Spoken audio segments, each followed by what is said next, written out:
ഒരു പ്രാവശ്യം കൂടെ നാസിക്കിലുള്ള വിശുദ്ധന്മാരുടെ ആയിരിക്കാൻ കർത്താവ് നമ്മെ സ്തോത്രം.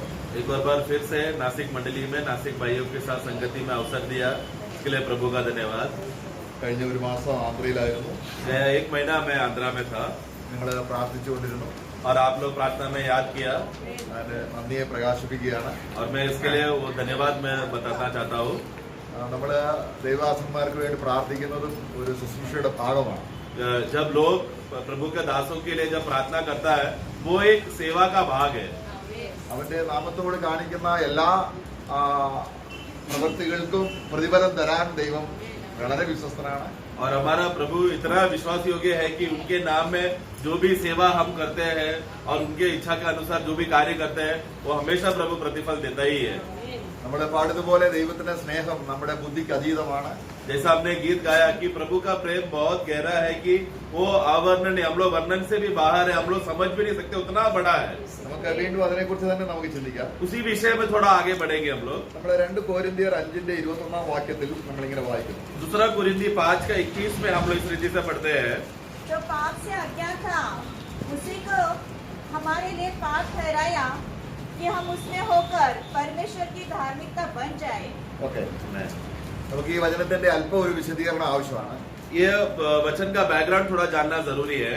നമ്മൾ നീതിവാന്മാരായി തീരേണ്ടത് ദൈവത്തിന്റെ നീതിയായി തീരേണ്ടതിന് യേശു ചെയ്ത പ്രവൃത്തിയെ കുറിച്ചാണ് ഇവിടെ നമ്മൾ വായിക്കുന്നത്. तो यहाँ पर हम परमेश्वर की धार्मिकता बन जाने के लिए प्रभु ने कुछ कार्य किया है. നമ്മള് നമ്മുടെ സ്വന്തം പ്രവൃത്തി കൊണ്ട് നീതിവാന്മാരായതല്ല. मतलब हम लोग ने कुछ स्वयं का कार्य करके परमेश्वर के सामने धर्मी ठहराए गए, वैसा नहीं है. യേശു ക്രിസ്തുവിന്റെ യാഗമരണത്തിലൂടെ ദൈവം നമ്മളെ നീതിവാന്മാരാക്കി. बल्कि यीशु मसीह का जो वो जब वो बलिदान हुआ, उस पाप बलि में जब वो बलिदान होते समय उस बलिदान का नतीजा ये था कि हम लोग प्रभु की उपस्थिति में धर्मी ठहराए गए. അപ്പോൾ ഒരു യാഗം മാത്രം പോരാ നമ്മളെ ദൈവസന്നിധിയിൽ വിശുദ്ധരും നിഷ്കളങ്കരുമായി നിർത്താൻ. അത് പഴയ നിയമം ആവശ്യപ്പെടുന്ന ദൈവത്തിന്റെ ന്യായപ്രമാണത്തിൽ റിക്വയർമെന്റ് പല യാഗങ്ങളുണ്ട്. तो जैसा पुराने नियम में हम देखते समय में पुराने नियम में बहुत सारा बलियों का वर्णन किया है, तो वो सारा बलियों का पूर्तिकरण जो वाचा के अनुसार जो दिया गया था, व्यवस्था में दिया गया था, वो सारा बलिदान का विशेषता है. जब पूरा होगा तभी एक व्यक्ति परमेश्वर की उपस्थिति में धर्मी होकर खड़े रह सकता है. അതെല്ലാം ഉൾക്കൊള്ളുകൊണ്ടാണ് ഇവിടെ ദൈവത്തിന്റെ ദാസൻ ഇവിടെ പഴയ നിയമം കുറെയൊക്കെ അറിയാവുന്നവരോടാണ് ഇവിടെ പറയുന്നത്. നാം ദൈവത്തിന്റെ നീതിയാകേണ്ടതിന് കർത്താവായ യേശു ക്രിസ്തുവിനെ ദൈവം പാപയാഗമാക്കി എന്നാണ് ശരിയായിട്ടുള്ള തർജ്ജമ. तो इसके लिए प्रभु का दास जो पौलुस जब ये खत लिखते समय में उनको ऑलरेडी पुराना नियम का बैकग्राउंड उनको अच्छी तरह से मालूम है और बलिदानों के विषय में मालूम है, इसलिए वो अपना मन में सारा बलियों को ध्यान में रखते हुए जब ये कुरिन्थी मंडली को लिखते समय में ये खासकर उन यहूदियों के लिए लिख रहा है जिनको भी ये बैकग्राउंड मालूम है. तो उन लोगों को लिखते समय में परमेश्वर यीशु मसीह हमारे लिए पाप ठहराया गया करके जो शब्द है उसका ओरिजिनल भाषा में ऐसा लिखा है कि हमारे लिए पाप बलि ठहराया गया.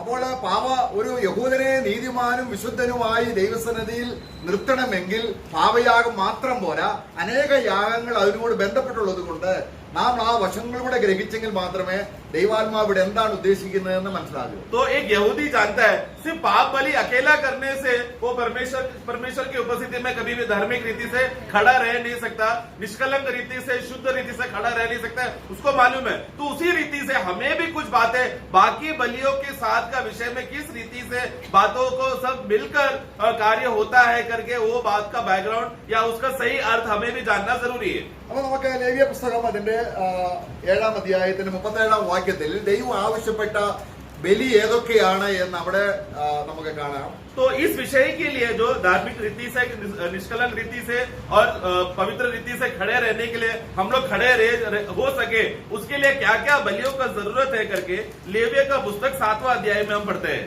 चैप्टर 37 पढ़ेंगे. होम बलि, अन्न बलि, पाप बलि, दोष बलि, याजकों के संस्कार बलि और मेल बलि की व्यवस्था यही है.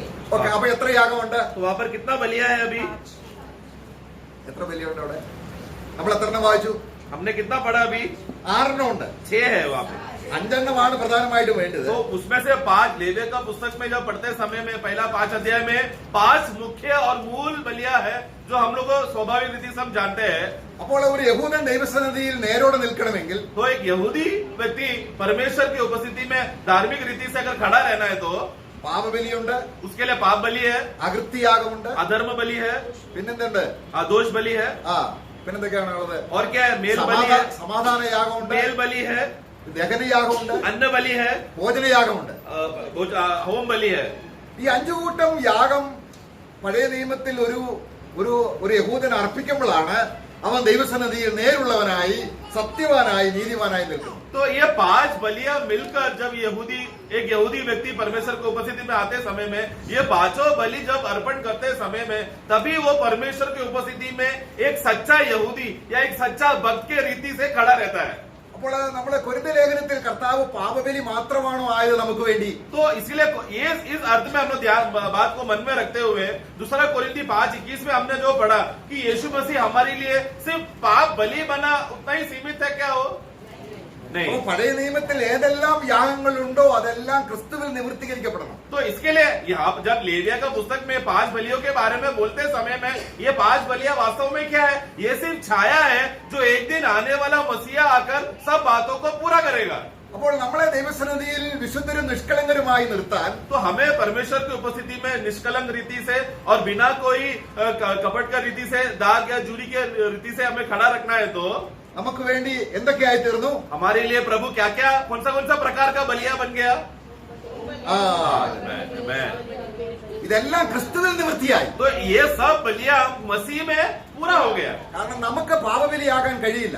अभी हमको पाप बलि हम नहीं बन सकते നമ്മൾ പാപികളാണ്. क्योंकि हम स्वयं पापी है. നമുക്ക് അകൃത്യയാഗമാകാൻ കഴിയില്ല. हम लोग को जो अधर्म बलि है या दोष बलि है वो हम नहीं बन सकते നമ്മൾ അകൃത്യത്തിൽ പിറന്നവരാണ്. क्योंकि हम लोग पूरा अधर्म से और दोष का कार्य करते रहते हैं. हम लोग നമുക്ക് ദൈവത്തോട് സമാധാനമുള്ളവരായി തീരാൻ കഴിയില്ല. हम लोग कभी भी अपना पूरा जिंदगी में लगा देंगे तो हम लोग कभी भी परमेश्वर के साथ मेल नहीं खा सकते. അത് കർത്താവായ യേശു ക്രിസ്തുവാണ്. तो वो प्रभु यीशु मसीह बन गया. നമുക്ക് ഭോജനയാഗമായി തീരാൻ കഴിയില്ല. हम लोग कभी भी अन्न बलि नहीं बन सकते നമുക്ക് ഹോമയാഗമായി തീരാൻ കഴിയില്ല. और होम बलि नहीं बन सकते. എന്നാൽ നമുക്ക് വേണ്ടി ആരായി തീർന്നതല്ല. परंतु हमारे लिए कौन ये सब बातें बन गया?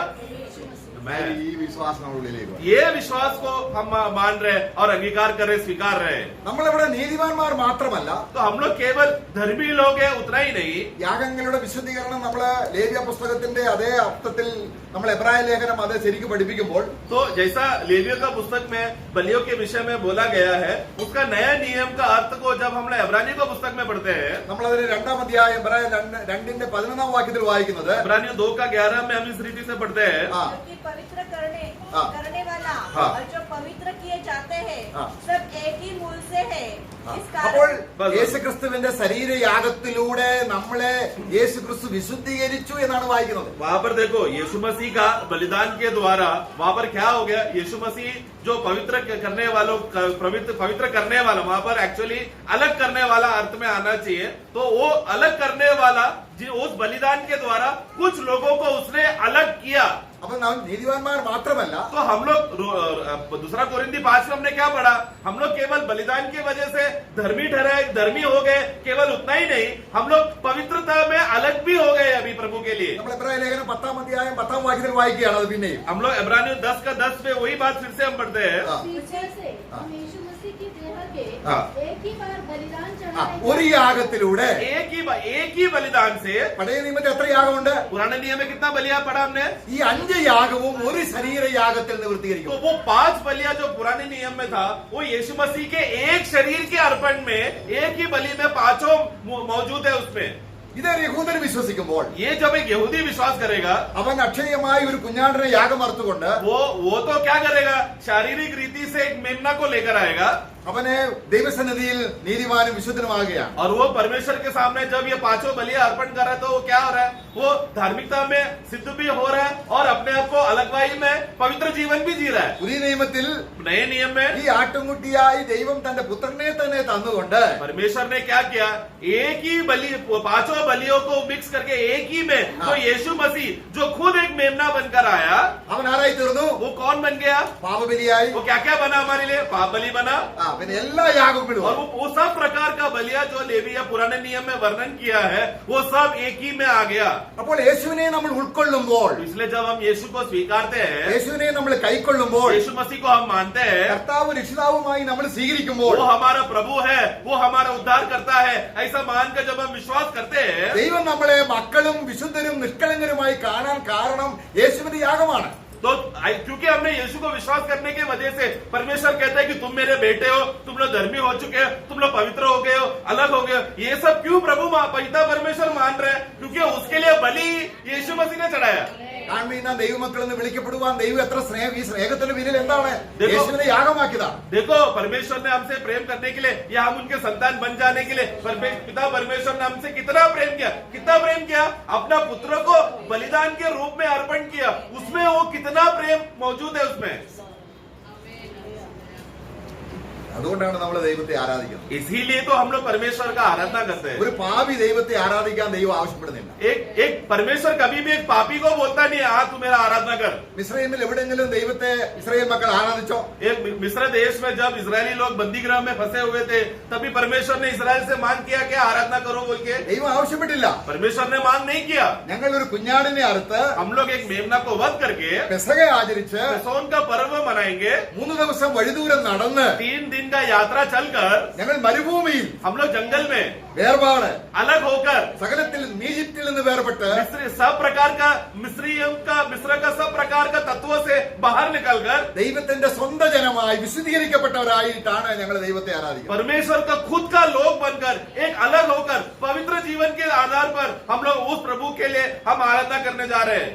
അപ്പോൾ ഇത്രയും കാര്യം നമ്മൾ ഗ്രഹിച്ചുവെങ്കിൽ अगर इतना बात अगर हमने समझा है तो നമ്മുടെ വശത്തു നിന്നുമുള്ള ഒരു യാഗമുണ്ട്. अभी हमारे तरफ से भी एक बलि अर्पण करना है। അത് ഗ്രഹിച്ചില്ല എങ്കിൽ നമ്മുടെ വശത്ത് നീതിമാനായും വിശുദ്ധനായും ഒരു തുടർമാന ജീവിതം സാധിക്കത്തില്ല. अगर ये बात का ग्रहण या ये बात का बलिदान अगर हम हमारे ओर से अगर नहीं हो पा रहा है तो मतलब फिर हम लोग जो धर्मी लोग बन चुके हैं और जो पवित्र लोग बन चुके हैं और प्रभु के लिए अलग किए गए हैं, उस बात में बने रहने के लिए नहीं होगा, क्योंकि हम लोग गिर जाएंगे जल्दी। അപ്പോൾ ഈ 5 യാഗങ്ങൾ പറഞ്ഞ കൂട്ടത്തിൽ ഒരു കരപൂരണ യാഗം എന്ന് പറയുന്ന ഒരു യാഗം കൂടുണ്ട്. वहां पर हमने जो लेवी का पुस्तक में 7 का 37 में हमने पढ़ा, वहां पर 5 बलियां बोलने के बाद वहां पर एक याजकों का बलि अलगवाई का बलि भी करके वहां पर पढ़ते हैं।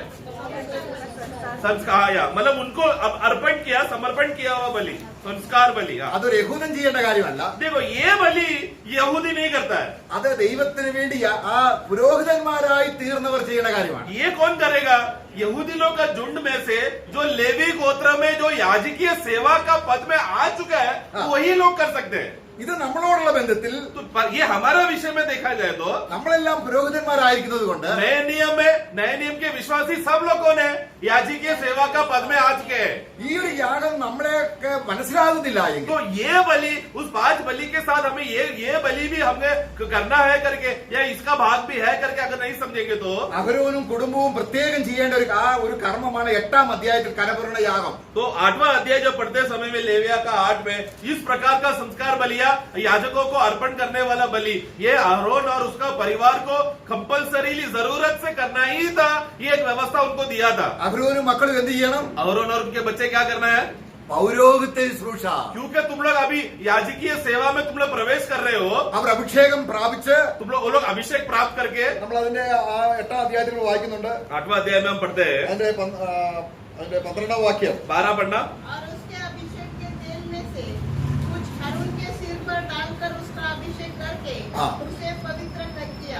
അവിടെ എന്ത് ചെയ്യണം? 8ാം അധ്യായത്തിൽ വായിക്കണം, അവരുടെ ശരീരം മുഴുവനും ശുദ്ധ വെള്ളത്തിൽ കഴുകണം. तो 8वां अध्याय से जब पढ़ते समय में ऊपर से ऊपर आगे पढ़ेंगे तो वहां पर लिखा है कि सबसे पहला अहरोन और उसके बच्चों को उनको धोकर, वाक्य 6 में दो पानी से उनको धोना, അവനും അവന്റെ മക്കളെയും उसे और उसके पुत्रों को ശരീരം വെള്ളത്തിൽ കഴുകണം. पूरा शरीर को पानी में निलाना है। പൗരോഹിത്യ വസ്ത്രം और ധരിപ്പിക്കണം. फिर साथ से हम पढ़ते हैं कि याजकीय वस्त्र पहनाना है। അവന് രാജകീയമായ പൗരോഹിത്യ രീതിയിലുള്ള എല്ലാ വസ്ത്രവും ധരിപ്പിച്ച് और 8 में हम पढ़ते उरीम और तुमीम और छाती में, ये सब बातों का राजकीय याजकों का वस्त्र है जो उन लोगों को पहनना जरूरी है सेवा के लिए, वो पहनाकर കർത്താവിന്റെ വേലയ്ക്ക്, കർത്താവിന്റെ പൗരോഹിത്യ ശുശ്രൂഷയ്ക്ക് വേണ്ടി വേർതിരിക്കണം. और फिर क्या करना कि उन लोगों को अभिषेक करके जो अर्पण करते हैं, जब अर्पण करते समय में क्या हो गया, अभी से तुम लोग अलग हो, बाकी लोगों से तुम लोग अलग हो करके एक अलग किया जाता है उन्हें. ഏതിന്റെ അടിസ്ഥാനത്തിലാണ്? किसके आधार पर? നേരത്തെ നടന്ന 5 യാഗങ്ങളുടെ അടിസ്ഥാനത്തിൽ. इसके पहले एक 5 बलिदान, 5 प्रकार का बलिदान किया था. അതിന്റെ അടിസ്ഥാനത്തിൽ उसके आधार पर അഹരോനും മക്കളും उसके बाद आरोन और बच्चे തങ്ങളുടെ ശരീരങ്ങളെ अपना शरीरों को भी ദൈവത്തിന് യാഗമായി വേർതിരിക്കണം. परमेश्वर के लिए एक अपने आप को समर्पण करते हुए अपना शरीरों को भी अर्पण करना है. എങ്കിൽ മാത്രമേ तो ही വിശുദ്ധനും നീതിമാനുമായി ജീവിതം നയിക്കാൻ കഴിയുന്നു. एक पवित्र जीवन और निष्कलंक जिंदगी वो आरोन और उसके परिवार जी पाएंगे. അതാണ് നമ്മുടെ പ്രായോഗിക ജീവിതത്തിൽ मतलब आज एक विश्वासी अपना विश्वासी बनने के बाद का जो विश्वासी का जो जीवन है, ഈ അർത്ഥത്തിലാണ് നമ്മൾ റോമലേഖനം 12-ാം അധ്യായം 1-ാം വാക്യം ഈ ലേവ്യ പുസ്തകം 8-ാം അധ്യായത്തിന്റെ അതേ പതിപ്പാണ്. यही आधार है. हम लोग रोमियो का पुस्तक 12 का 1 में जो अभी हमने लेविया 8 में जो हमने पढ़ा, याजकों को अर्पण करना है, उसी रीति का बात को पौलुस नए नियम का नजरिया को देखते हुए वो 12 का 1 में कहता है. इसलिए भाइयों, मैं तुमसे परमेश्वर की दया स्मरण दिलाकर विनती करता हूँ कि अपने शरीर को जीवित, देखो अपने शरीर को जीवित और पवित्र हाँ. और परमेश्वर को भावता हुआ बलिदान करके चढ़ाओ. आमेन. അപ്പം ഓക്കെ बस बस बस. ഓക്കെ. അപ്പൊ ഈ അഹരോനും മക്കളും തങ്ങളുടെ ശരീരങ്ങളെ ദൈവാലയ സൃഷ്ടിക്ക് വേണ്ടി വേർതിരിക്കുമ്പോൾ 5 യാഗങ്ങളെ കുറിച്ചുള്ള അവർക്ക് ബോധമുണ്ട്. അവരത് ചെയ്തിരുന്നു. तो जैसा अरोन और उसके परिवार याजकीय सेवा में उन लोगों को प्रवेश करने के समय में उन लोग अपने शरीर को धोकर अभिषेक करके वस्त्र पहनकर आज से हम लोग सिर्फ और सिर्फ याजकीय सेवा के लिए अलग हो चुके हैं, ऐसा निर्णय में वो लोग आते समय में उसके पहले उनके मन में हमने 5 बलियां किया है करके ये बोध भी उनके अंदर है. അല്ലാതെ വെറുതെ അങ്ങനെ ശരീരം വേർപെടുത്തുകയല്ല. ऐसे ही चलो आओ उठकर चलो अपने शरीर को हम लोग अर्पण करते बोलकर ऐसा नहीं आते थे. അപ്പൊ നമ്മൾ വായിച്ചതുപോലെ जैसा हमने पढ़ा, നാം ദൈവത്തിന്റെ നീതിയാകേണ്ടതിന്, अगर हम लोग परमेश्वर का धार्मिकता हो जाने के लिए വിശുദ്ധ ജീവിതം और നയിക്കണമെങ്കിൽ एक पवित्र जीवन जीने के लिए യേശുക്രിസ്തു തന്റെ ശരീരം यीशु मसीह ने अपना शरीर को ഏതെല്ലാം നിലയിൽ യാഗമാക്കി. किस किस प्रकार का बलिया बनाया. അതുകൊണ്ട് इसलिए ഈ സ്നേഹം ഹൃദയത്തിൽ വന്നപ്പോൾ ये प्रेम का खबर जब हमारे हृदय में आया, ഞാൻ ഇനിയും എനിക്ക് വേണ്ടി ജീവിക്കുന്നില്ല, अभी मैं मेरे लिए नहीं जी रहा, എനിക്ക് വേണ്ടി ജീവൻ അർപ്പിച്ച बल्कि मेरे लिए अपना जीवन अर्पण करने वाला. അതാണ് ദൈവത്തിന്റെ സ്നേഹത്തെ ഓർപ്പിച്ചുകൊണ്ട് इसलिए मैं प्रभु का प्रेम को स्मरण करते हुए तुम लोग को मैं ये लिखता हूँ. ഇതാണ് ദൈവസ്നേഹം ഓർക്കുമ്പോൾ നമ്മുടെ ശരീരങ്ങളെ ദൈവത്തിന്റേതായിരിക്കുന്ന ആലയമാക്കി തീർക്കാൻ. ഇന്ന് നമ്മൾ ആലയത്തിന് വേണ്ടി വേർതിരിയല്ല, तो इसके लिए इस रीति से हम लोग परमेश्वर की उपस्थिति में उस प्रभु का प्रेम को रखते हुए हम लोग प्रभु की उपस्थिति में हम लोग अर्पण कर रहे हैं. तो हम लोग वो एक मंदिर का सेविका के लिए हम लोग अर्पण हो रहे हैं. आज हम लोग मंदिर नहीं बन रहे.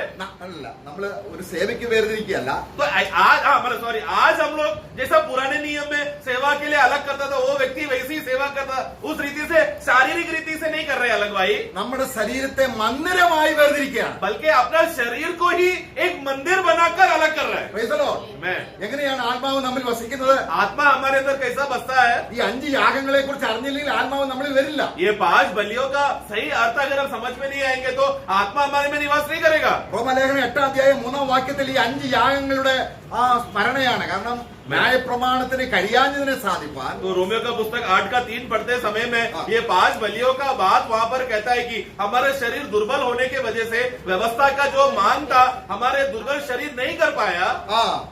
കർത്താവായ യേശു ക്രിസ്തുവിനെ ദൈവം അയച്ചു. उसके लिए उसको परमेश्वर ने किया अपने पुत्रों को भेजकर. ഈ 5 യാഗം അവിടെ നിവർത്തിച്ചു. आपको पुत्रों को भेजकर बलि होते समय में क्या हुआ, 5 बलिया का पूर्तिकरण हुआ. എന്നിട്ട് എന്ത് ചെയ്തു? फिर क्या किया, ഇനി ജഡത്തെയല്ല अभी हम लोग शरीर के लिए नहीं ആത്മാവിനെ അനുസരിച്ച്. बल्कि आत्मा के अनुसार चलना है. Praise the Lord. मैं അപ്പോൾ എപ്പോഴാണ് നമുക്ക് ആത്മാവിന് നിറവ് കിട്ടുന്നത്? तो आत्मा का भरपूरता या आत्मा में कब बढ़ते हैं हम लोग, നമ്മൾ ഈ യാഗത്തിന്റെ ശ്രേഷ്ഠത കണ്ടിട്ട് जब ये इस बलि का जब श्रेष्ठता को हम देखते हैं. എനിക്ക് വേണ്ടി ഈ രീതിയിലുള്ള യാഗമായി തീർന്നെങ്കിൽ मेरा प्रभु मेरे लिए इस रीति से बलि हो गया, वो बलिदान बन गया, ഞാൻ എന്റെ ശരീരത്തെ तो अभी मैं क्या करूंगा, मैं अपने शरीर को എന്താക്കി തീർക്കാൻ കൊടുക്കുന്നു? मैं क्या करने के लिए मैं अपने शरीर को अर्पण करूंगा. ദൈവത്തിന്റെ മന്ദിരമായിട്ട് തീരാൻ आत्मा का निवास करने के लिए, परमेश्वर का मंदिर बनने के लिए मैं अपने आप को अर्पण करूंगा, अपने शरीर അങ്ങനെയാണ് को। വെള്ളത്തിൽ കഴുകുക इसीलिए सबसे पहला पानी में धोना जरूरी है। എന്ന് പറഞ്ഞാൽ ദൈവമാകുന്ന വചനത്തിലൂടെ നമ്മളെ കഴുകി मतलब पानी जो परमेश्वर का वचन को दर्शाता है, वचन से हम लोग स्नान करके നമ്മള് എബ്രായ ലേഖനം 10-ാം അധ്യായത്തിൽ ദൈവത്തെ ആരാധിക്കാൻ വരുമ്പോഴെല്ലാം ഈ ഒരു മൂല്യതയുടെ വിശ്വാസം ഓരോ വിശ്വാസിക്കും ഉണ്ടായിരിക്കണം. അവന്റെ ശരീരത്തെ ശുദ്ധ വെള്ളത്താൽ കഴുകി ദൈവത്തിന് അർപ്പിക്കുന്ന അർപ്പണമാണ് ആരാധന. इसलिए इब्रानियों का पुस्तक 10वां अध्याय में हम लोग परमेश्वर की उपस्थिति में आराधना करने के लिए किस रीति से हम लोग आराधना करने आ रहे हैं, तो सबसे पहला जल का स्नान का एक आवश्यकता जो प्रभु ने हमारे शुद्धिकरण के लिए तैयार करके रखा है, उसका बोध भी हमें होना जरूरी है। जो 19 से हम पढ़ते हैं उसका 22 पढ़ना। आओ हम सच्चे मन और पूरे विश्वास के साथ और विवेक का दोष दूर करने के लिए हृदय पर छिड़काव लेकर और देह को जल से धुलवाकर अब देखो, देह को जल से धुलवा कर ആ, आना है हमें। അതിന്റെ അർത്ഥം എന്താണ്? इसका मतलब क्या है എന്റെ ശരീരം ഇപ്പോൾ മന്ദിരമാണ്. कि अभी मेरा ये शरीर, मेरा ये देह क्या है, मेरा खुद का नहीं बल्कि प्रभु का मंदिर है। എന്റെ ശരീരത്തെ 5 യാഗം കൊണ്ട് വിലയ്ക്ക് വാങ്ങി. मेरा प्रभु इस देह प्रभु का मंदिर बन जाने के लिए यीशु मसीह ने 5 बलियां अर्पण कर मूल दाम देकर मेरा देह को खरीद लिया। ഇനി എന്റെ ശരീരം എനിക്കുള്ളതല്ല, अभी मेरा देह मेरा नहीं ദൈവത്തിന്റെ ആത്മാവിന്റെ നിവാസമാണ്. बल्कि प्रभु का आत्मा का निवास स्थान है। ഇങ്ങനെ ദൈവത്തോട് അടുത്ത് വരുമ്പോൾ ഈ ഒരു ബോധ്യത്തിലൂടെ ഹൃദയപൂർവ്വം അടുത്ത് വരുവീൻ എന്നാണ് പറഞ്ഞത്. इस रीति से मैं इस बोध्य में प्रति समय में ये बात को याद करते हुए प्रभु का मैं निकट आ रहा हूँ, मैं स्मरण कर रहा हूँ प्रभु ने मेरे लिए क्या क्या किया, जिसकी वजह से आत्मा मेरे में निवास कर रहा है करके अपने आप को समर्पण करते हुए बोध्य में अर्पण कर रहा हूँ मैं अपने आप को। സ്വർഗത്തിൽ തളിക്കപ്പെട്ട രക്തം स्वर्ग में जो छिड़का हुआ लहू, എന്നെ വിലയ്ക്ക് വാങ്ങി. उस लहू का वो एक दाम था कि मुझे खरीद सके। അപ്പൊ എന്റെ ശരീരത്തെ ഞാൻ കർത്താവിന് കൊടുക്കാതിരുന്നാൽ എങ്ങനെ ഒരു നല്ല മനസാക്ഷി ഉണ്ടാവും? तो अगर ऐसा हो, इतना सब क्रिया प्रभु भूमि में भी किया और स्वर्ग में जाकर लहू छिड़का, ये सब बातें कर मेरा दाम दे भी दिया होने के बाद भी मैं अगर अपने शरीर को प्रभु की सेवा के लिए अगर अर्पण नहीं करूंगा तो फिर क्या समझा है वो व्यक्ति? ഒരു നല്ല മനസാക്ഷി ദൈവത്തെ ആരാധിക്കാൻ വേണം. तो उसके लिए फिर उसका सही विवेक नहीं रहेगा, क्योंकि आराधना करने के लिए एक अच्छा और शुद्ध विवेक होना जरूरी है। പൗലോസ് പറയുകയാണ്, എന്റെ പൂർവ്വ പിതാക്കന്മാർ ആരാധിച്ചതുപോലെ ഞാൻ ഒരു നല്ല മനസാക്ഷിയോടെ എന്റെ ദൈവത്തെ ആരാധിക്കുന്നു. അതിന്റെ അർത്ഥം എന്റെ ശരീരത്തെ ഞാൻ ദൈവത്തിന് കൊടുത്തുകൊണ്ട്. बोला पौलुस इस विषय में कहता है, जैसा मेरा पूर्वज लोगों ने, पिता लोगों ने जिस रीति से अच्छा विवेक के साथ वो लोग ने अर्पण किया था, उसी रीति से मैं भी मेरे देह को मैं अर्पण करता हूँ और अपने आप को मैं समर्पण करता हूँ। मतलब वो समझ गया था अपना शरीर भी अभी पौलुस खुद के लिए नहीं बल्कि प्रभु की इच्छा के लिए करके। അപ്പൊ ശരീരം ആരുടെയാണ്? तो ये देह अभी किसका है? എങ്ങനെ നമുക്കത് ദൈവത്തിന് കൊടുക്കാൻ കഴിയും? तो वो कैसा हम लोग प्रभु को अर्पण कर सकते हैं? ഈ 5 യാഗങ്ങളുടെ മൂല്യത കാണുമ്പോൾ जब ये 5 बलियां जो यीशु मसीह के एक बलिदान में पूरा हो गया करके वो मूल्यता को जब हम देखकर विश्वास करते हैं, നമ്മൾ വിശുദ്ധരാകാതെ നിർമ്മലന്മാരാകാതെ ക്രിസ്തുവിന്റെ യാഗത്തിലൂടെ ദൈവത്തിന്റെ സന്നിധിയിൽ വിശുദ്ധരാക്കി തീർത്തത് കൊണ്ടാണ് നമ്മളെ ശരീരങ്ങളെ ദൈവത്തിന് കൊടുക്കുന്നത്. तो ये शरीर कभी हम लोग प्रभु को अर्पण कर रहे हैं या प्रभु के लिए उपलब्ध हो रहा है जब हमें धार्मिकता, हम लोग धार्मिक हो गए, हम लोग प्रभु के लिए पवित्र हो गए, अलगवाई किए गए, शुद्ध हो गए, निष्कलंक हो गए, तब ये बोध ही नहीं हुआ तो हम शरीर को अर्पण नहीं कर सकते। അപ്പോൾ നമ്മൾ സമർപ്പിക്കുമ്പോൾ तो जब हम लोग समर्पण करते हैं, നമ്മൾ ദൈവത്തിന് ഇന്ന് ജീവിക്കുന്ന മന്ദിരമായി ലിവിംഗ് ആയിട്ടുള്ള ഒരു ആരാധനയാണ്, ലിവിംഗ് ടെമ്പിളുമാണ്. നമ്മൾ 2 അർത്ഥത്തിലാണ്. तो इसके लिए आज हम लोग सही रीति से अर्पण करते समय में हम लोग एक जिंदा आराधना भी बन जाते हैं और एक जीवित मंदिर बन जाते हैं। दोनों हमें समझना है। നമ്മൾ എവിടെ പോയാലും ആരാധനാലയമാണ്. मतलब क्या, हम लोग जिधर भी जाएंगे वो एक आराधनालय है। മാർക്കറ്റിൽ പോകുമ്പോൾ എന്താണ്? बाजार में जाते हैं तभी ദൈവത്തിന്റെ ജീവിക്കുന്ന ആലയം. हम लोग कौन है? उस बाजार में हम लोग वहां पर परमेश्वर का जीवित मंदिर उस बाजार में है। യേശുക്രിസ്തു അങ്ങനെ ആയിരുന്നു. यीशु मसीह वैसे ही था। കർത്താവ് ഭൂമിയിലായിരുന്നപ്പോൾ प्रभु जब भूमि में था അവന്റെ ശരീരം उनका शरीर എന്തായിരുന്നു? क्या था? परमेश्वर के लिए एक जीवित एक जिंदा मंदिर था। എവിടെ പോയാൽ जिधर भी जाता था तो കവർന്ന ഭൂമിയിൽ പോകുമ്പോൾ जब वो कफरनहूम में जाता था, അവന് പ്രസംഗിക്കുമ്പോൾ वो जब किधर भी रुककर प्रचार करता था, കർത്താവ് വിശ്രമിക്കുമ്പോൾ प्रभु जब विश्राम करता था, എപ്പോഴും जब हर समय में ഈ ഒരു നിലയിൽ इस रीति से നമ്മളെയും ദൈവം വേർതിരിക്കുകയാണ്. हमें भी एक अलगवाई में अलग कर समर्पण कर रहा है। ഞായറാഴ്ച 2 മണിക്കൂർ മാത്രമല്ല നമ്മുടെ ദൈവത്തിന്റെ ആലയം. सिर्फ रविवार का 2 घंटे चलो आराधना के लिए चलते हैं बोलकर तभी हम लोग मंदिर बन जाते हैं, ऐसा नहीं है। കാരണം ക്രിസ്തുവിന്റെ മരണത്തിന് നിത്യതയോളം വിലയുള്ളത് കൊണ്ട് क्योंकि जिस रीति रीति से प्रभु यीशु मसीह का बलिदान का जो मूल दाम वो अनंतता तक वो दाम तक चलते रहता है। നമ്മൾ നിത്യമായി ദൈവത്തിന് പുരോഹിതന്മാരാണ്. इसी रीति से वो बलिदान में कितना दाम है, अनंतता तक का दाम है। तो हम लोग याजक भी कितने लिए, कितने सालों के लिए है, अनंत काल तक के लिए। അപ്പോൾ നമ്മുടെ വശത്തു നിന്നും तो इसलिए हमारे तरफ से ഒരു സമർപ്പണത്തിന്റെ വശം ഉണ്ടാകുന്നില്ല എങ്കിൽ अब वो ये बात को ग्रहण करते समय में उसके साथ हमारी ओर से एक समर्पण अगर नहीं है तो നമ്മൾ റോമാലേഖനം 6-ാം അധ്യായം മുതൽ 19-ാം വാക്യത്തിൽ അത് വായിക്കും. 19-20 വാക്യങ്ങളിൽ रोमियो 6 का 19-20 में हम पढ़ते हैं। നിങ്ങളുടെ हमारी शारीरिक दुर्बलता के कारण हाँ। मनुष्य की रीति पर कहता हूँ, हाँ। जैसे तुमने अपने अंगों को कुकर्म के लिए हाँ। अशुद्धता और कुकर्म के दास करके सौंपा था, वैसे अब अपने अंगों को पवित्रता के लिए धर्म के दास करके सौंप दो। आगे तुम पाप के दास थे हाँ। तो धर्म की ओर से स्वतंत्र थे। നിങ്ങൾ പാപത്തിന്റെ ദാസന്മാരായിരുന്നുവെങ്കിലും നിങ്ങളെ പഠിപ്പിച്ച ഉപദേശ രൂപത്തെ ഹൃദയമായി സ്വീകരിച്ചുകൊണ്ട് നിങ്ങൾ ഇപ്പോൾ ദൈവത്തിന്റെ ദാസന്മാരായി തീർന്നുകൊണ്ട് ദൈവത്തിന് സ്തോത്രം. 17 पढ़ना। परंतु परमेश्वर का धन्यवाद हो हाँ देखो हाँ ആ, कि पढ़ो हाँ तुम जो पाप के दास थे हाँ। अब मन से उस उपदेश के मानने वाले हो गए हाँ। जिसके साचे में ढाले गए थे। हाँ हम लोग उससे अभी स्वतंत्र हो गए हैं। ഇപ്പോൾ ആരായി? अभी हम लोग क्या हो गए अभी? പണ്ട് പാപത്തിന്റെ ദാസനായിരുന്നു. 18 पढ़ना। और पाप से छुड़ाया जाकर देखो हम लोग छुड़ाए जाकर फिर धर्म के दास धर्म के हाँ। दास बन गए। അതെങ്ങനെയായി? ये कैसा हुआ? അപ്പോസ്തലന്മാർ പഠിപ്പിച്ചു. प्रेरित लोगों ने ये बात सिखाया। നിങ്ങളെ പഠിപ്പിച്ച ഉപദേശ രൂപം എന്ന് വായിച്ചില്ലേ? तो तुम लोग को जो सिखाया उपदेश करके जो हमने पढ़ा 17 में, यस ആ, അതെന്താണ്? वो क्या था? प्रेरित लोगों ने क्या सिखाया था? അന്ന് റോമാലേഖനത്തിൽ അവിടെ വിശുദ്ധന്മാരെ ഈ 5 യാഗങ്ങൾ പഠിപ്പിച്ചു. देखो तो यहाँ प्रेरित लोगों ने उस समय में रोमियो का मंडलिंग में ये 5 बलियों का विषय में उनको सिखाया था। ഈ 5 യാഗത്തോടും അവർ ഏകീഭവിച്ചു. तो इस 5 बलियों के साथ वो लोग ने पहचान कर बोला कि हाँ हम एक है इसमें। അവർ കർത്താവിനോട് മരിച്ചു. वो लोग प्रभु के साथ मर गए മരിച്ചിട്ട് ഉയർത്തെഴുന്നേറ്റു. और फिर प्रभु के साथ जी उठे। ഉയർത്തെഴുന്നേറ്റപ്പോൾ അവർ ആരായി? जी उठने के बाद क्या हो गए? वो लोग വിശുദ്ധരായി, पवित्र हो गए, നിഷ്കളങ്കരായി, निष्कलंक हो गए, പുരോഹിതന്മാരായി. याजक बन गए। ഇനി അവർ എന്ത് ചെയ്യണം? अभी उनको क्या करना है? ഒരു വിശുദ്ധ ജീവൻ നയിക്കാൻ एक पवित्र जीवन जीने के लिए അവിടെ ശരീരത്തെ ദൈവത്തിന് വേണ്ടി वो लोग വേർതിരിക്കണം. अपना शरीर को अपने देह को भी प्रभु में अर्पण कर समर्पण करके जीना जरूरी है। 6-ാം അധ്യായത്തിന്റെ 6-ാം വാക്യം വായിക്കുന്നുണ്ട്. റോമലേഖനം 6:6. 6 का 6 में हम पढ़ते हैं അങ്ങനെ മരിച്ചവൻ इस रीति से पढ़ना।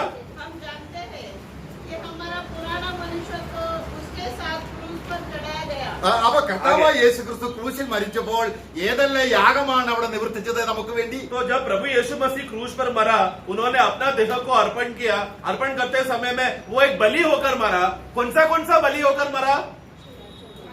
सब प्रकार का बलि या 5 बलि। ഇതിനോടെല്ലാം നമ്മൾ ഏകീഭവിക്കും, ഒന്നായി തീരുക. तो प्रभु जब मरा तो उसके साथ कौन मरा? हम भी मरे। तो प्रभु जब बलि बनकर मरा, 5 बलि एक ही बलि में जब पूरा हुआ, उसके साथ हम भी मरे। तो हमारे विषय में जो 5 बलियों का जो मांग परमेश्वर ने किया था उस यीशु मसीह में पूरा हो गया। അവിടെ 6-ാം അധ്യായം 5-ാം വാക്യത്തിൽ ഒരു കണ്ടീഷൻ വെക്കുകയാണ്. അവന്റെ മരണത്തോട് ഏകീഭവിച്ചു. മരണം എന്ന് പറയുന്നത് എല്ലാം യാഗം എന്നാണ് അർത്ഥം. तो इसलिए 6 का 5 में प्रभु वहां पर शर्त रखता है, कहता है कि यदि तुम उसके मृत्यु के समानता में अगर हो गए तो वो कौन सा मृत्यु का समानता है? मृत्यु मतलब क्या? बलिदान के बारे में बोल रहा है। ഒരു യവന ചിന്ത വന്നപ്പോഴാണ് ഈ മരണം എന്ന് വന്നത്. तो एक्चुअली ये क्या हो गया? यहूदी भाषा में जब वो भाषांतर का अर्थ आते समय में या एक यूनानी यानी ग्रीक का अर्थ में आते समय में तभी मृत्यु करके शब्द लिखा वहां पर। എന്നാൽ എബ്രായ ലേഖനത്തിൽ എപ്പോഴും അത് ഒരു യാഗമായിട്ടാണ്. ക്രിസ്തുവിന്റെ മരണം യാഗമാണ്. परंतु इब्रानी अर्थ में जब हम लोग पढ़ते समय में, क्योंकि जानवर को वो लोग वध करते थे, वो जानवर मर जाता था, तो मर गया, जानवर मरा मतलब क्या? बलि हुआ करके शब्द बोलते थे वो लोग। അപ്പോൾ നമ്മുടെ ജീവിതത്തിൽ ഒരുപക്ഷെ ഇത് മറന്നുപോകും. तो हम लोग शायद ये बात, हम लोग प्रभु ने किया हुआ कार्य, उनका मृत्यु और बलि शायद हम भूल जाएंगे। നമ്മൾ എപ്പോഴും നമ്മുടെ മുമ്പിൽ വെക്കേണ്ട ഒരു കാര്യം ഇതാണ്. इसलिए हमेशा हमारे सामने एक बात हमेशा हमें स्मरण करना है, കർത്താവിന്റെ മരണത്തോട് നമ്മുടെ ശരീരത്തെയും ആത്മാവിനെയും ഏകീഭവിച്ച് അവനോടൊപ്പം ഞാനും മരിച്ചു, അവനോടൊപ്പം ഞാനും ഉയർത്തും. मतलब प्रभु जब मरते समय में मैं भी मरा, मैं मरा मतलब मेरा आत्मा, मेरा प्राण और मेरा शरीर मरा। प्रभु जब मरा तब मैं भी मरा। प्रभु जब जी उठा उसके साथ मैं भी जी उठा, मैं उसके साथ एक हूँ। നമ്മുടെ ശരീരം എപ്പോഴും പാപവിഷയമായിട്ടുള്ള പരീക്ഷകളിൽ വരും. तो वास्तव में क्या होता है विश्वासी लोग, क्योंकि वो लोग नया जन्म होने के वजह से शैतान बहुत चतुर है, वो अपना हमारा इस देह में हमेशा पाप के संबंध का मोह लाकर हमारे जीवन में परीक्षाएं लाएगा। അപ്പൊ നമ്മളിപ്പോ ഒരു നല്ല പ്രസംഗം ചെയ്തു, उदाहरण के लिए एक भाई ने अच्छा प्रचार किया, ഓ എല്ലാവർക്കും ഭയങ്കര സന്തോഷമായി. सब लोग सुनकर बोला वाह भाई आपने आज बहुत अच्छा प्रचार किया। അപ്പം എന്റെ ശരീരം അങ്ങോട്ട് ഭയങ്കരമായിട്ട് നിഗളിക്കാൻ തുടങ്ങും. तो वो प्रचारक क्या बोलेगा, उसके अंदर खुशी हो गया, बोला वो फूल गया, अरे सब लोग मेरा तारीफ कर रहे हैं। അപ്പൊ ആരുടെ മന്ദിരമായി? तब ऐसा फूल कर अहंकार में भर गया तो तब वो प्रचारक किसका मंदिर बन गया? അതുകൊണ്ടാണ് നമ്മൾ സാത്താൻ നമ്മളെ വഞ്ചിക്കരുത്. इसीलिए प्रियो शैतान हमको धोखा ना दे। സാത്താൻ നമ്മളെ വഞ്ചിക്കരുത്, അല്ലെങ്കിൽ സാത്താൻ നമ്മളെ തോൽപ്പിക്കരുത് എന്ന വചനം സാത്താൻ നമ്മളിലൂടെ മുതലെടുക്കരുത്. तो मतलब शैतान तुम्हारा फायदा ना उठाए करके वो तुम्हें शैतान जब भी कार्य करने आएगा वो ऐसा नहीं होना चाहिए कि वो हमारा फायदा उठा रखकर हमें गिरा दे, ऐसा अवस्थे में नहीं होना है। നമ്മൾ 1 കൊരിന്ത്യർ 9:27 പൗലോസ് ഇത് പറയാനുള്ള കാര്യം എന്താണ്? पहला कोरिन्थी 9:27 पढ़ते समय में वो वाक्य बोलने के लिए क्या कारण हुआ? परंतु मैं अपनी देह को मारता कूटता और वश में लाता हूँ, ऐसा न हो कि औरों को प्रचार करके मैं आप ही किसी रीति से निकम्मा ठहरूं। ഒരു നല്ല കാര്യം ചെയ്തു, एक अच्छा काम किया पौलोस ने। അത് ഞാനായിട്ട് ചെയ്തു എന്നുള്ള ഒരു അഹങ്കാരം വരുമ്പോൾ നമുക്ക് ആ നല്ല കാര്യത്തിന്റെ സ്ഫുടത നഷ്ടപ്പെട്ടു. तो एक अच्छा काम करते समय में अच्छा कार्य करने के बाद अगर अंदर एक खुशी आ गया और अहंकार आ गया, वो काम मैंने किया है करके, तो वो अच्छा क्रिया जो किया है उस क्रिया का शुद्धता नष्ट हो जाएगा जब वो व्यक्ति घमंडी हो जाता है। तो അതുകൊണ്ട് അങ്ങനെ സംഭവിക്കാതിരിക്കാൻ इसलिए वो अच्छा भला कार्य जो शुद्ध मन से उसने पहला किया था उसका शुद्धता बनाए रखने के लिए और वो व्यक्ति घमंडी ना होने के लिए അദ്ദേഹം എന്ത് ചെയ്തു? पौलोस क्या करता था? നമ്മുടെ മലയാളം മലേഷ്യയിൽ പറയും ദണ്ഡിപ്പിച്ച് കീഴ്പ്പെടുത്തി, അങ്ങനല്ല. मतलब वो हिंदी में फिर से पढ़ना, मैं अपने शरीर को मारता कूटता, वैसा मार कर कूट कर दबा के रखा, वो ऐसा अर्थ नहीं है। वो ഈ 5 യാഗങ്ങൾ കൊണ്ട് ഞാൻ എന്റെ ശരീരത്തെ ഡിസിപ്ലിൻ ചെയ്തു, കീഴാക്കി കൊടുത്തു, मतलब क्या ക്രിസ്തുവിന് किया? വിധേയമാക്കി. पौलोस के जीवन में जब ये अवस्था आते समय में घमंड ना होने के लिए वो क्या करता था? वो एक शिक्षण का रीति में आता था, एक डिसिप्लिन में आता था। वो क्या सोचता था कि मैं अगर मैं ऐसा बोलने के बाद भी, हे प्रभु आपने जो बलि किया, आपने जो कार्य किया उसके सामने कुछ भी नहीं है बोलकर वो अपने आप को वो समर्पण करता था, तो फूलने का वजह मिलता नहीं था उसमें। കർത്താവ് 5 യാഗമായപ്പോൾ जब प्रभु 5 बलि हुआ, ഇത് ഞാൻ എനിക്കായി ചെയ്യുന്നു എന്ന് അവൻ പറയാതെ प्रभु ने क्या किया? मैं 5 बलि करने के बाद प्रभु ऐसा नहीं बोला, देखा मैं 5 बलि किया, ये मेरे लिए किया, मैंने ऐसा बड़ा बड़ा काम किया, अपने आप में यीशु फूला नहीं। ഹോമയാഗവും പാപയാഗവും നീ ഇച്ഛിച്ചില്ല. हे प्रभु हे परमेश्वर, होम बलि और पाप बलि तूने इच्छा किया नहीं। ഇതാ പുസ്തകത്തിൽ എന്നെ കുറിച്ച് എഴുതിയിരിക്കുന്നു. देखो पुस्तकों में मैं तुम्हारे मेरे विषय ये विषय में ये लिखा गया നീ है എനിക്കൊരു ശരീരം ഒരുക്കിയിരിക്കുന്നു, कि तेरा इच्छा ये है कि तूने एक देह तैयार किया है। എന്റെ ഇഷ്ടം ചെയ്യാൻ വരുന്നു. देखो मैं तेरा इच्छा पूरा करने आ रहा हूँ, इब्रानियों 10 में हम पढ़ते हैं। ഇതാണ് തന്റെ ശരീരത്തെ ഡിസിപ്ലിൻ ചെയ്തെന്ന് ഉദ്ദേശിക്കുന്നത്. वो अर्थ में वो कहता है कि मैं मेरा शरीर को मैं मारका कूट कर मैं उसको सही इच्छा के अनुसार लाता हूँ। मतलब प्रभु ने जो बात किया है उसके मन में सही योजना में लाता हूँ। കർത്താവിന്റെ ആ മനോഭാവം प्रभु का जैसा मन और मनोभावना था, അത് ദൈവത്തിനായിട്ട് ചെയ്തു. मतलब यीशु मसीह जो भी करता था क्या बोलता था? ये सब मैंने पिता का इच्छा के लिए किया है और पिता के लिए किया है നമുക്ക് വേണ്ടിയും ചെയ്തു. और हमारे लिए किया। അത് എങ്ങനെ കണക്ഷൻ ആകുന്നു? കർത്താവിന്റെ യാഗം അത് ദൈവത്തിന് വേണ്ടിയാണ്, അപ്പോൾ തന്നെ നമുക്ക് വേണ്ടിയാണ്. तो देखो वो कैसा वो लिंक वो वहां पर लाया। यीशु मसीह जो भी करता था पिता की इच्छा के अनुसार पिता के लिए किया, लेकिन उसका लाभ क्या हुआ? हमारे लिए भी उसका परिणाम हुआ। तो पिता के लिए भी किया, हमारे लिए भी किया। നമുക്ക് വേണ്ടി ചെയ്യുമ്പോൾ जब वो हमारे लिए करता था, സാത്താൻ നമ്മെ തോൽപ്പിക്കും. शैतान अगर कोई व्यक्ति खुद के लिए अकेले के लिए अगर करने जाएगा तो क्या होगा? शैतान उसको हरा देगा നമ്മൾ ഒരു പൗരോഹിത്യത്തിൽ നമ്മൾ പരാജയം. और फिर एक याजकीय सेवा में सीधा होकर प्रभु के लिए खड़े रहना चाहिए था, वो व्यक्ति शैतान में गिर गया, वो हार गया, फिर वो याजकीय सेवा सही रीति से कर नहीं पाएगा। നമുക്ക് എഫെസ്യ ലേഖനം 5-ാം അധ്യായത്തിന്റെ 2-ാം വാക്യം വായിക്കുമ്പോൾ एफेसों का पुस्तक 5:2 में हम पढ़ते हैं। ഇവിടെ ഈ യാഗത്തിന്റെ പ്രത്യേകത 5 യാഗങ്ങളും ഇവിടെ ഒരുമിച്ച് പറയുന്നുണ്ട്. तो यहाँ पर भी एक बलिदान के बारे में बोलते समय में और 5 बलियां यहाँ पर है। हाँ, और प्रेम में चलो जैसे मसीह ने भी तुमसे प्रेम किया और हमारे लिए अपने आप को सुखदायक सुगंध के लिए परमेश्वर के आगे भेंट करके बलिदान നോക്കുക, कर दिया। അവിടെ കർത്താവ് യാഗമായി തീർന്നത് ആർക്ക് വേണ്ടിയാണ്? तो यहाँ पर देखो परमेश्वर अपने आप को बलिदान किया, किसके लिए किया? अपने आप को ആ, ദൈവത്തിന് വേണ്ടിയാണോ നമുക്ക് വേണ്ടിയാണോ? हमारे लिए है ना, നമുക്ക് വേണ്ടിയാണ്. हमारे लिए है, ആർക്ക് വേണ്ടി? पर किसकी ओर? परमेश्वर की ओर। നോക്കുക ആ കണക്ഷൻ കണ്ടോ? तो वो लिंक देखो, मतलब जो भी काम परमेश्वर की इच्छा के अनुसार करता था उसका परिणाम किसको मिलता था? हमें मिलता था। അത് ദൈവത്തിന് വേണ്ടിയാണ്, मतलब वो किया परमेश्वर की ओर, കർത്താവിന് വേണ്ടിയല്ല ചെയ്തത്. मतलब खुद यीशु ने खुद के लिए नहीं किया। അതാണ് ആ ശരീരത്തിന്റെ പ്രത്യേകത. वो है प्रभु का देह का खासियत। അതാണ് യാഗം സൗരഭ്യമായത്. इसलिए उन्होंने जब वो बलि भी चढ़ाया और भेंट भी चढ़ाया, तब वो भेंट चढ़ाते समय में क्या हुआ? वहां पर सुगंध आया।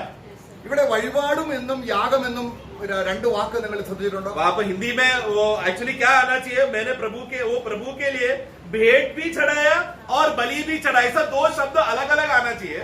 भेंट करके बलिदान कर। भेंट करके बलिदान नहीं, भेंट भी किया और बलिदान भी किया, ऐसा दोनों अलग अलग बातें हैं। एक ही में नहीं हुआ वो। ओके ओके, मराठी में आया, ठीक। अर्पण आणि बलिदान, राइट। അതല്ല, അർപ്പണമല്ല. അതായത് अलग काम। അതായത് അവിടെ നമ്മള് ലേവ്യ യാഗത്തിൽ 5 യാഗങ്ങൾ കണ്ടില്ലേ? जब हम लोग लेविया का पुस्तक में 5 बलियों को वहां पर देखते हैं, അതിൽ ഒരു യാഗം उसमें से एक बलि രക്തം ചിന്താതെയുള്ള വഴിപാടാണ്. ഉസ്മേ അത് ഭോജനയാഗം, ലഹു ഫ്ലോറാണ്. അതായത് യവന അല്ലെങ്കിൽ പൊടി, അതായത് കർത്താവിന്റെ ഭൗമിക ജീവിതത്തെ കാണിക്കുന്ന പൊടി എന്ന് പറഞ്ഞാൽ അത് ഭോജനയാഗം, ഭക്ഷണമാണ്. അതിനകത്ത് രക്തമില്ല. उसमें से एक बलि, ऐसा बलि, वो एक बलि नहीं, उसको भेंट के रीति से, खास रीति से अलग कर कर अर्पण किया जाता था, वो है अन्न बलि। क्योंकि अन्न बलि जब अर्पण करते समय में उसमें लहू बहने का कुछ भी बात वहां पर नहीं था, क्योंकि वहां पर पशु नहीं लाता था, अन्न लाता था। वो अन्न क्या था?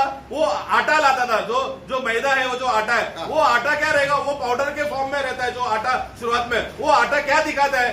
यीशु मसीह का 33.5 साल का शारीरिक जीवन जो उसने जिया, जो संपूर्ण रीति से पिता परमेश्वर को तृप्त किया, वो अन्न बलि का दिखाता है, जो भेंट के मार्फत अर्पण हुआ। അതുകൊണ്ടാണ് അവൻ പാപമില്ലാത്തവനെ, इसलिए वो जो पाप से अज्ञात था, അവനെ ദൈവം എന്താക്കി? उसको परमेश्वर ने क्या किया? പാപ ബലിയാക്കി. हमारे लिए पाप बलि बनाया। എന്ന് പറഞ്ഞാൽ സാക്രിഫൈസ് ആക്കി, രക്തം ചിന്തി. मतलब तो वो उनके अंदर पाप कुछ भी नहीं था, लेकिन हमारे लिए जब वो बलि बनाया, मतलब क्या? वो बलि में क्या है? लहू बहाया वहां पर। യേശു 33 വർഷം ജീവിച്ചപ്പോൾ यीशु मसीह जब 33.5 साल का जिंदगी जिया, അവന്റെ ജീവിതത്തിൽ ഒരിക്കലും രക്തം പൊടിഞ്ഞിട്ടില്ല ശരീരത്തിൽ. वो 33.5 साल का जीवन में, यीशु के जीवन में से कभी भी, शरीर में से कभी भी लहू बहा नहीं। कोई भी उम्र में, जैसे हमारे बीच में कभी भी हाथ कट जाता है, पैर कट जाता है, कुछ भी कटेगा, खून आएगा कहां से भी, ऐसा यीशु का शरीर हमारा जैसा सड़ने वाला शरीर नहीं है, पाप रहित शरीर और स्वर्गीय शरीर है। इसलिए 33.5 साल में यीशु मसीह का जिंदगी में एक बार भी शरीर से लहू नहीं निकला। എന്നാൽ നമുക്ക് വേണ്ടി परंतु हमारे लिए ആദ്യമായിട്ടാണ് पहले बार വേദന അനുഭവിക്കുന്നത്. दर्द से वेदना और दुख में वो जाकर, അതെങ്ങനെ? कैसा? നമുക്ക് വേണ്ടി 33 വർഷം ഭോജനയാഗമായി തീർന്നുകൊണ്ട് सबसे पहला वो यीशु मसीह वो दर्द का आरंभ करने के लिए, गत्सेमने का दर्द का अनुभव करने के लिए यीशु मसीह ने क्या किया?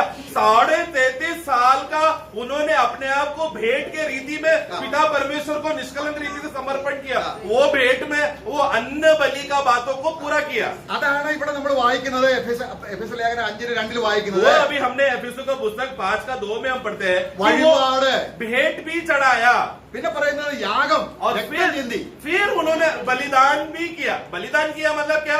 बलिदान करने के लिए लहू बहाना जरूरी है। അപ്പം ബാക്കി 4 യാഗത്തിന് രക്തം ചിന്തണം. तो 4 बलियों में क्या है? वो बलिदान है। क्यों? क्योंकि उसमें लहू मौजूद है। ഹോമയാഗം, होम बलि, പിന്നെന്താണ്? पाप बलि, പാപബലി, अधर्म बलि സമാധാന और ഇത്. मेल बलि, या ये सब में लहू बहाना पड़ता है पशु का। അപ്പൊ കർത്താവായ യേശു ക്രിസ്തു इसलिए प्रभु यीशु मसीह നമ്മളെ സ്നേഹിച്ച് हमसे प्रेम करके നമുക്ക് വേണ്ടി हमारे लिए പിതാവിന് पिता की ओर എന്തായി തീർന്നു? क्या हो गया? 33 വർഷത്തെ ജീവിതമാകുന്ന വഴിപാട് उनका 3.5 साल का जिंदगी वो एक भेंट के रूप में अर्पण हुआ और क्रूस का बलिदान अर्पण हुआ। പ്രൈസലോ. मैं നമ്മൾ പലപ്പോഴും യേശുവിന്റെ ക്രൂശ് മരണത്തിനാണ് പ്രാധാന്യം हम കൊടുക്കുന്നത്. लोग अधिकतर ज्यादा प्रभु मेरे लिए क्रूस में बलि हुआ, लहू बहाया, बलि हुआ, सिर्फ वही बात को हम लोग ज्यादा मूल्य देते हैं। ക്രൂശിൽ മാത്രമാണ് അവൻ നമുക്ക് നന്മ ചെയ്തത് എന്നാണ് നമ്മൾ ചിന്തിക്കുന്നത്. हम लोग को हमारे अंदर ऐसा सोच आता है सिर्फ क्रूस में ही यीशु ने हमारे लिए हमारा फायदे का काम किया है। അല്ല, ऐसा नहीं है। ജനിച്ചപ്പോൾ മുതൽ उनका जन्म ही हमारा फायदा है।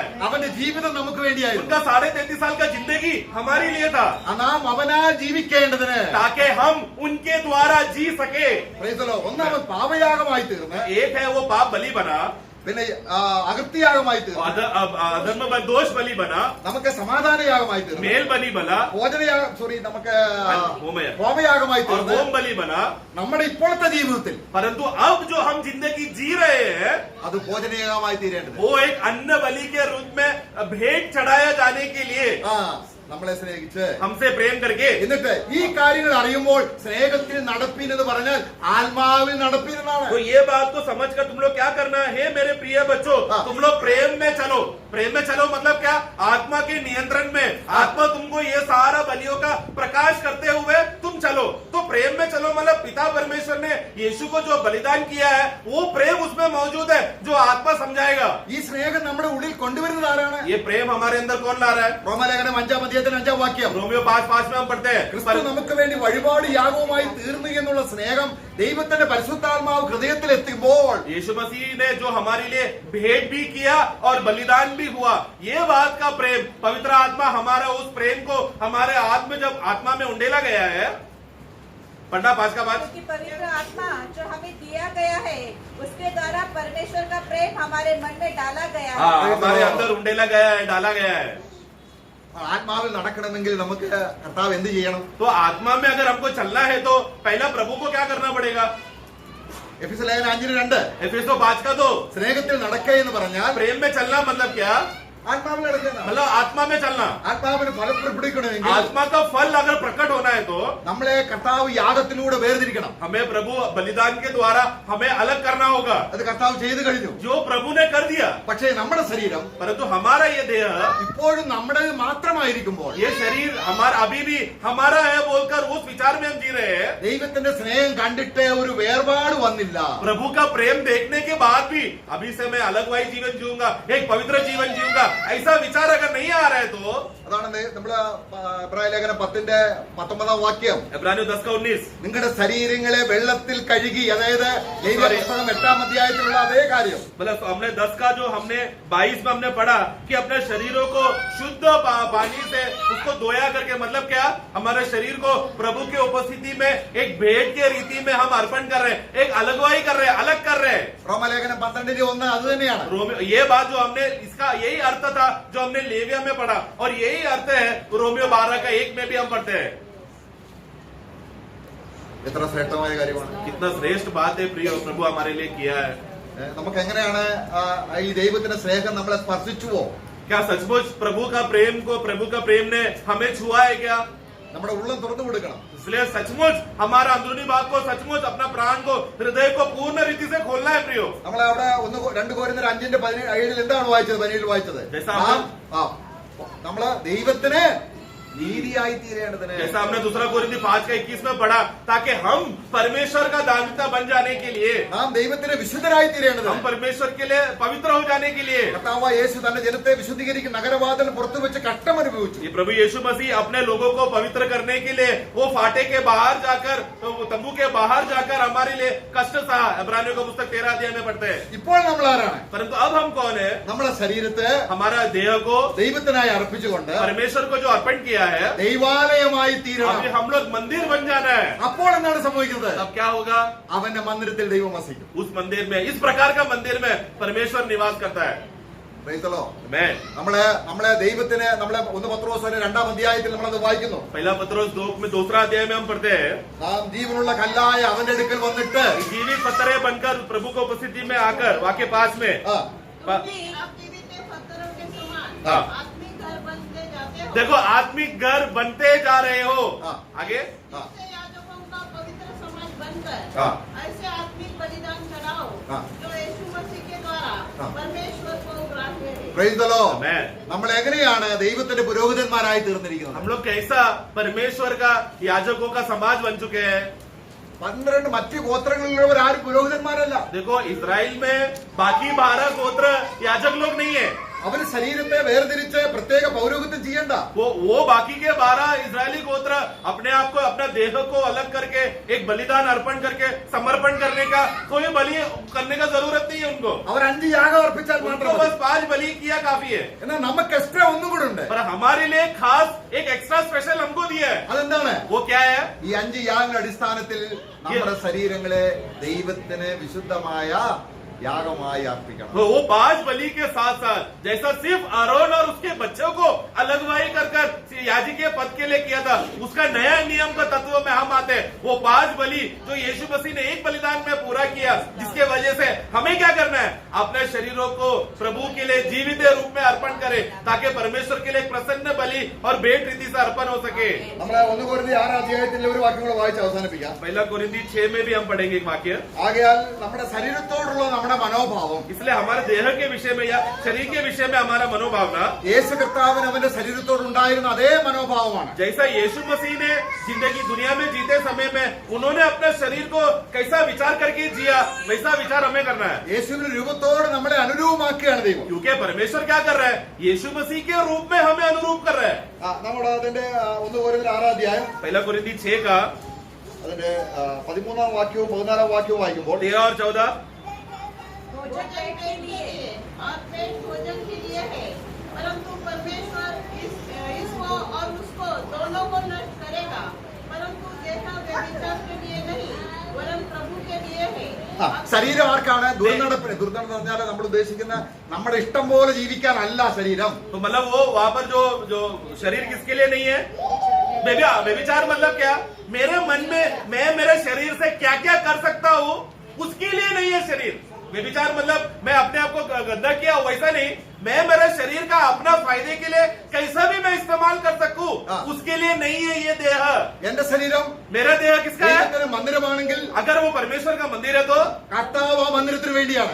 प्रभु वो मंदिर के लिए है. Praise the Lord. Amen. നമുക്ക് അടുത്ത വാക്യം വായിക്കുന്നത്. आगे क्या पढ़ा हमने? परमेश्वर के नहीं वो तो व्यभिचार के लिए नहीं, प्रभु के लिए है। बल्कि ये देह प्रभु के लिए है और प्रभु देह के लिए है. അങ്ങനെങ്കിൽ ऐसा है तो യേശുവിന് കൊടുത്തതുപോലെ ഉയർപ്പ് ऐसा अगर हो रहा है तो पिता परमेश्वर ने यीशु मसीह को जैसा ऊंचा स्थान में जिलाया, वैसे ही रीति से सेम रीति से हमें भी मिलेगा, जिलाएगा हमें. ഉയർപ്പിൽ നമ്മൾ വ്യത്യസ്തരാകാൻ കാര്യം എന്താണ്? परंतु वहां पर जब जिलाया जाते समय में बहुत से विश्वासी लोग में अलग अलग अवस्था रहेगा. ऐसा क्यों? എന്താണ് കാര്യം? ऐसा क्यों रहेगा? सब लोग समान में होना चाहिए था, लेकिन अलग अलग दिखेंगे. ऐसा क्यों? പൗലോസിന്റെ ആ യത്നം ഇതായിരുന്നു. पौलोस का सबसे बड़ा हृदय आग्रह क्या था, എല്ലാ മരിച്ചവരിൽ നിന്നും ഞാൻ ഒന്നാമനായി ഉയർക്കണം. कि सभी भाइयों में से मैं सबसे उत्तम पुनरुत्थान का आग्रह करता हूँ. കർത്താവിന് ശരീരം ഉയർത്തതുപോലെ ഉയർക്കണം. मतलब जैसा प्रभु का जैसा तेजो में जिलाया गया, वही स्टैंडर्ड में उसी माप में मैं भी पौलोस भी उठना चाहता था. അതുകൊണ്ട് അവന്റെ ശരീരത്തെ इसलिए वो अपना देह को എപ്പോഴും കർത്താവിനായി ഏൽപ്പിച്ചുകൊണ്ടേയിരുന്നു. हमेशा समय में वो भेंट के रूप में अर्पण करते रहता था. ഫിലിപ്പിയ ലേഖനം 1:20-21 വാക്യം വായിക്കുകയാണ്. फिलिप्पियों का पुस्तक पहला अध्याय 20-21 में हम पढ़ते हैं, ഞാൻ മരിച്ചാലും ജീവിച്ചാലും मैं मरूं या जीऊं, എന്റെ ശരീരം मेरा देह യേശു ക്രിസ്തുവിന്റെ മഹത്വത്തിന് വേണ്ടി से മാത്രം. प्रभु का महिमा के लिए ही है. നിങ്ങളുടെ ശരീരം വിലയ്ക്ക് വാങ്ങിയിരിക്കുക. अगर तुम्हारा देह को मूल दाम देकर खरीदा है तो നിങ്ങളുടെ ശരീരം കൊണ്ട് ദൈവത്തെ മഹത്വപ്പെടുത്തുകയും तुम अपना देह से परमेश्वर का महिमा करो. Praise the Lord. Amen. യേശു കർത്താവ് അവന്റെ ശരീരത്തെ 5 യാഗങ്ങൾ കൊണ്ട് ദൈവത്തെ മഹത്വപ്പെടുത്തി നമുക്ക് അനുഗ്രഹമായി. तो यीशु मसीह ने अपना देह को का इस्तेमाल करने के द्वारा 5 बलियों का बातों को पूरा करके एक बलि में अर्पण करके परमेश्वर को तृप्त किया. ഇപ്പൊ നമ്മളെ വിളിക്കുകയാണ്. अभी हमें बुला रहा है, നിങ്ങളുടെ ശരീരങ്ങളെ तुम्हारा देह को ഞാൻ എന്റെ ശരീരം നിങ്ങൾക്ക് വേണ്ടി 5 യാഗമാക്കാൻ ഞാൻ കൊടുത്തു. देखो.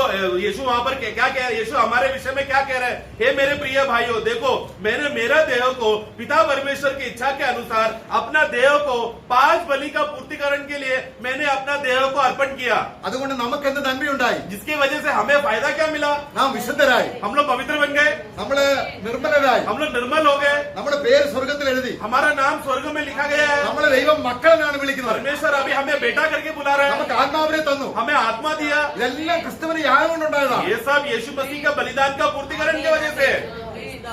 ദൈവം ഒരു കാര്യം മാത്രമേ ചോദിക്കുന്നു. अभी बस एक मांग कर रहा है, ഇപ്പൊ നിന്റെ ശരീരം अभी तेरा जो देह है വിശുദ്ധമാണ്. ये शरीर अभी पवित्र है. ഇനിയും പവിത്രമായി ജീവിക്കണമെങ്കിൽ अभी एक पवित्र जीवन जीने के लिए എനിക്ക് സമർപ്പിക്കണം. मुझे अर्पण कर, അല്ല എങ്കിൽ नहीं तो മരണം ഒരു ദിവസം വരും. मृत्यु एक दिन आएगा. മരണം നമ്മെ കീഴടക്കും. मृत्यु तुझे हमें कब्जा करेगा. മരണം കീഴടക്കുന്നതിന് മുൻപ് अगर मृत्यु कब्जा करने से पहले യേശുവിന്റെ കാൽക്കൽ നമ്മുടെ ശരീരത്തെ പൂർണ്ണമായി ഏൽപ്പിച്ചില്ല എങ്കിൽ, अगर ये मृत्यु कब्जा करने से पहले वो विश्वासी ने अपना पूर्ण आत्मा प्राण और देह को यीशु मसीह की ओर अर्पण करके समर्पण करके पूर्ण रीति से अर्पण नहीं किया तो അതിശ്രേഷ്ഠമായ ഒരു പുനരുദ്ധാനം നമ്മൾ പ്രതീക്ഷിക്കേണ്ടത്. तो फिर अति श्रेष्ठ पुनरुद्धान का उम्मीद मत करो, क्योंकि अर्पण करने के आधार पर रहेगा पुनरुद्धान. നമ്മുടെ ശരീരത്തിൽ നിത്യജീവൻ യാതാളമായി വ്യാപരിക്കുന്നതാണ് പുനരുദ്ധാനം. प्रियो, हमारे शरीर में भी अनंत काल का जीवन जब दौड़ेगा उसी को कहते हैं पुनरुद्धान. ഇപ്പോൾ നമ്മുടെ ആത്മാവിലും ദേഹിയിലും ആണ് ആത്മാവിന്റെ നിത്യജീവൻ വ്യാപരിക്കുന്നത്. अभी अनंत काल का जीवन आत्मा में, जो मनुष्य आत्मा में आया हमारा प्राण में फैल रहा है, मतलब आत्मा और प्राण में ही आया है. നമ്മൾ റോമലേഖനത്തിൽ ആ വാക്യം കൂടെ നോക്കാം. वो वाक्य भी देखेंगे रोमियो का पुस्तक में. നമ്മളിങ്ങനെ വിശുദ്ധീകരണത്തിനായി നമ്മുടെ ശരീരങ്ങളെ ഏൽപ്പിച്ചു കൊടുത്താൽ, जब हम अपना शरीर को अलगवाई के लिए, पवित्र जीवन जीने के लिए अपने आप को अलग करते हैं, प्रभु को अर्पण करते हुए, നമ്മുടെ ശരീരത്തിൽ കർത്താവിന്റെ ജീവൻ കിക്കൻ ചെയ്തുകൊണ്ടിരിക്കും ഇങ്ങനെ കൂടെ കൂടെ. तब क्या करेगा? प्रभु हमारे इस मरणहार देह को बार बार प्रतिदिन जीने के लिए जिलाएगा. അതിന്റെ എന്നാൽ അത് മാത്രമല്ല, केवल उतना ही नहीं, 6-ാം അധ്യായത്തിൽ 22-ാം വാക്യം, 6:22, എന്നാൽ ഇപ്പോൾ പാപത്തിൽ നിന്ന് സ്വാതന്ത്ര്യം പ്രാപിച്ച് ദൈവത്തിന് ദാസന്മാരായിരിക്കാൻ നിങ്ങൾക്ക് ലഭിക്കുന്ന ഫലം വിശുദ്ധീകരണവും അതിന്റെ അന്ത്യം നിത്യജീവനുമാകുന്നു. पढ़ना 6:22. तो अब पाप से स्वतंत्र होकर हाँ. और परमेश्वर के दास बनकर हाँ. तुमको फल मिला, हाँ. जिससे पवित्रता प्राप्त होती है हाँ. और उसका अंत अनंत जीवन. देखो, उसका अंत अनंत काल का जीवन है. അതിന്റെ അർത്ഥം എന്താണ്? मतलब क्या है? അവസാനം നിത്യജീവൻ കിട്ടുമെന്ന് പറയുമ്പോൾ എവിടാണ് നിത്യജീവൻ तो കിട്ടുന്നത്? अंत में अनंत काल का जीवन मिलेगा. मतलब क्या? किधर मिलेगा? നമ്മുടെ പുനരുദ്ധാന ശരീരത്തിൽ. मतलब प्रियो, ये हमको नया जन्म का बात नहीं कर रहा है.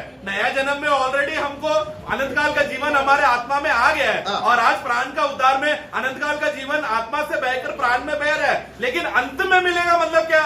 पुनरुद्धान के दिन जब तुरैया फूकी जाएगी, मरे हुए लोग जी उठेंगे और हम लोग तुरैया में के द्वारा मध्याकाश में उठा लिए जाएंगे. तब क्या होगा? हमारा ये दीन हाथ देह आज पलक झपकते ही रूपांतर होकर हमारा शरीर में क्या बहेगा? अनंत काल का जीवन बहने लगेगा.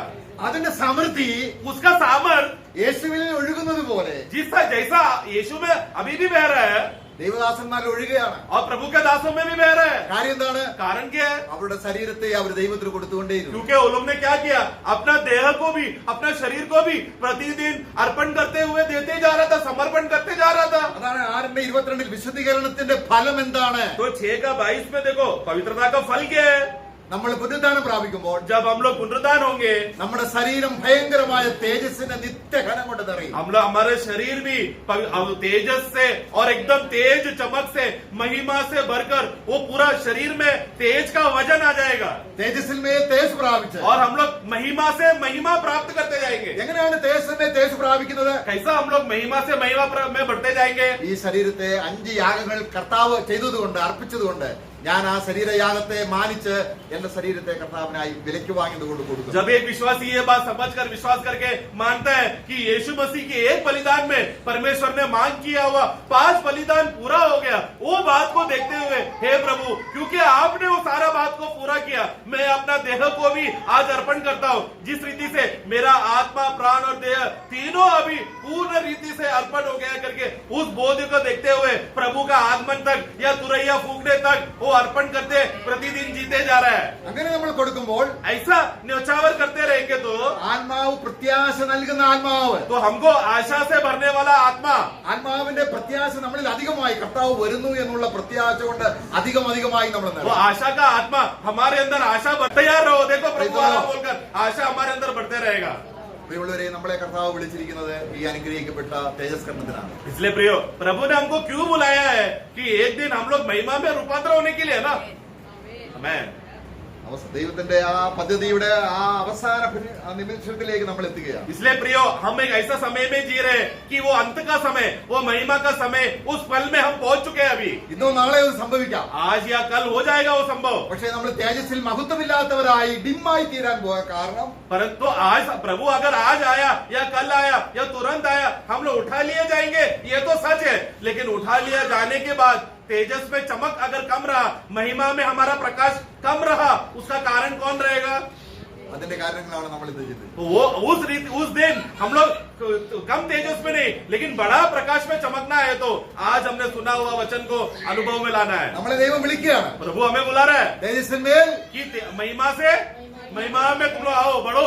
ആ മഹിമ നമുക്ക് വേണ്ടി കാത്തിരിക്കും. वो महिमा हमारे लिए इंतजार कर रहा है। നമുക്ക് ആ മഹിമ പ്രാപിക്കാം. आओ हम लोग सब साथ में मिलकर वो महिमा को प्राप्त करें। യേശു ക്രിസ്തുവിനെ മഹത്വം പ്രാപിക്കാനല്ലോ कि यीशु मसीह का महिमा प्राप्त करने के लिए ही तो ദൈവ സുവിശേഷത്താൽ നമ്മളെ വിളിച്ചത്. परमेश्वर ने सुसमाचार के द्वारा तुम्हें बुलाया है। നമുക്ക് ആ വിളിയെ അനുസരിക്കാം. आओ उस पुकार को हम सुने। ആ വിളിക്ക് ചെവി കൊടുക്കാം. उस पुकार जो बुलावट आया है उसको ध्यान दे। ആ വിളിച്ച ദൈവത്തിന് നന്ദി പറയാം. उस परमेश्वर ने जो हमें बुलाया उस पिता परमेश्वर को हम धन्यवाद दे। അവന്റെ നാമം മഹത്വപ്പെടുമാറാകട്ടെ. प्रभु का नाम का महिमा हो। ആമേൻ. Praise the Lord. കർത്താവ് സഹായിക്കട്ടെ. प्रभु का स्तुति हो।